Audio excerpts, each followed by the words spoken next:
గుర్తుపెట్టుకోవాల్సింది వీళ్ళందరూ జైలుకి పోవడానికి సిద్ధంగా మనం అది అంతే కదా. జగన్ జీవితంలో రాకూడదని కోరుకోండి, నో డౌట్. వస్తే వీళ్ళందరూ జైలుకి వెళ్ళడం ఖాయం ఇవాళ ఉన్నటువంటి వాళ్ళని. ఇంకా ఈ దఫా అంటే ఇప్పుడు జైలుకు పంపించే ప్రతి అధికారి రేపు జైలుకి వెళ్తాడు. ఇది ఖచ్చితంగా గుర్తుపెట్టుకోవాలి. ఎలాంటి తప్పుడు కేసులు వీళ్ళు పెడతారో వాళ్ళంతకి 4 తప్పుడు కేసులు పెడతారు. ఎలాంటి దొంగ కేసులు పెడతారో వాళ్ళంతకి 4 దొంగ కేసులు పెడతారు. ఎవ్వడు ఆగడిక్కడ.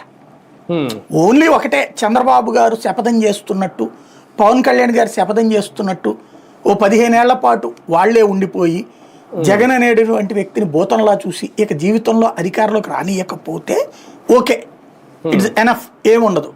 ఈ అధికారులు, ఈ ప్రజాప్రతినిధులు ప్రశాంతంగా కూర్చోవచ్చు. లేదా ఇవాళ వేధించిన ప్రతి ఒక్కళ్ళు రేపు జైలుకి వెళ్తారు. ఇవాళ తన్నినోళ్ళు ప్రతి ఒక్కళ్ళు తన్నులు తింటారు. ఇవాళ పొడిచిన వాళ్ళు ప్రతి ఒక్కళ్ళు నలుగురిని పొడిపించుకుంటారు. ఇది మంచిదా? ఖచ్చితంగా డెమోక్రసీ నాశనం అయిపోతుంది. ఇప్పటికే రౌడీజం, ఫ్యాక్షనిజం కాలం నాటి పరిస్థితులు వచ్చేసినాయి.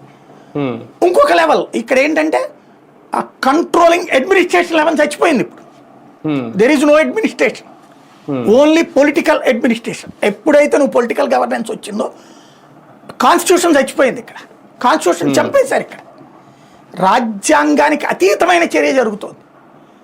బాబాసాహెబ్ అంబేద్కర్ గారు